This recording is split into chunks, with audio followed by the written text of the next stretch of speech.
the hero's journey in RoboCop.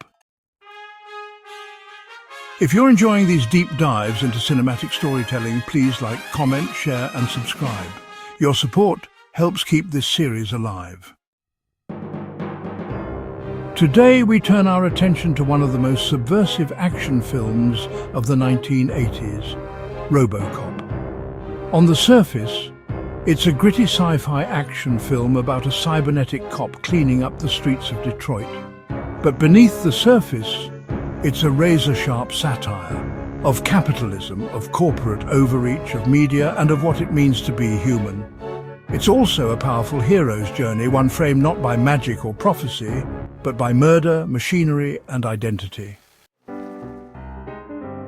The ordinary world, a man doing his job. Officer Alex Murphy is just a cop trying to do the right thing.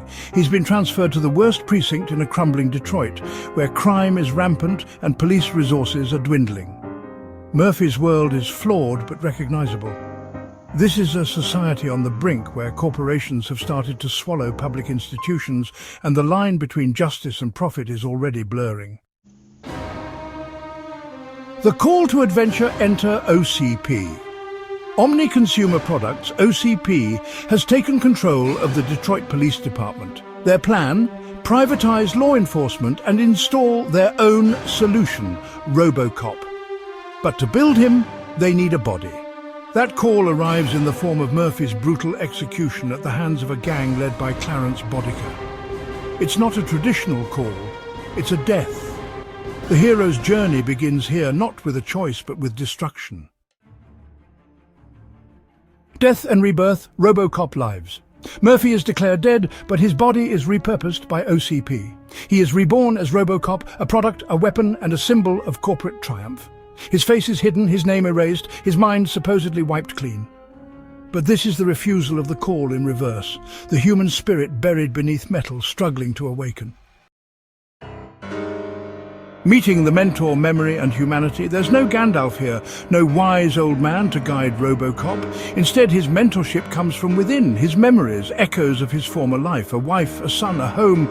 These fragments begin to break through his programming. His former partner, Officer Lewis, also plays a key role. She reminds him of who he used to be and treats him like a man, not a machine. Crossing the threshold, I am Murphy.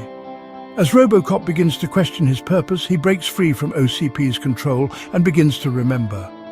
He returns to his old house, long abandoned, filled with flashes of his past life. This moment is his first true step into the unknown, not just as a machine acting on code, but as a man searching for his soul. Tests, allies and enemies, the system against him. RoboCop's tests come quickly. He confronts criminals, traces leads and uncovers the deep corruption within OCP. He learns that Clarence Bodicker, the man who killed him, is being protected by Dick Jones, an OCP executive. As he digs deeper, he discovers that he is not owned by the city, but by the corporation. His enemies aren't just criminals, they're the very system that built him. His allies are few. Officer Lewis, his fading memories, his sense of justice, but it's enough. The lure of temptation, the safety of control.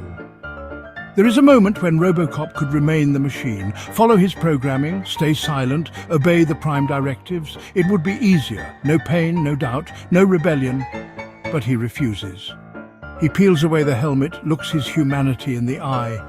He chooses to reclaim himself no matter the cost.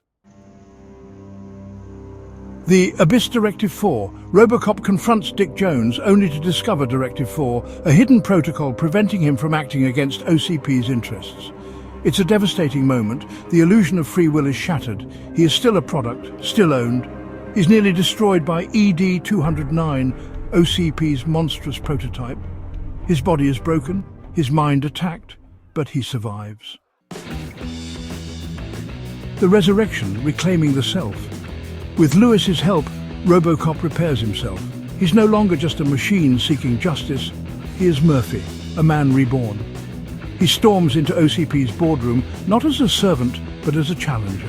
When the old man, the CEO, fires Dick Jones, Directive Four is nullified. RoboCop acts, justice is served. Return with the elixir and name restored. The film ends with a simple exchange. What's your name, son? Murphy. Conclusion. A machine with a soul.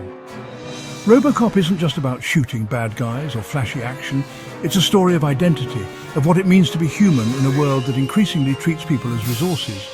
It's a hero's journey wrapped in satire, corporate commentary and dystopian drama. A story played straight but rich with irony and depth. If you enjoyed this breakdown, please like, comment, share and subscribe. And remember, dead or alive, you're coming with us.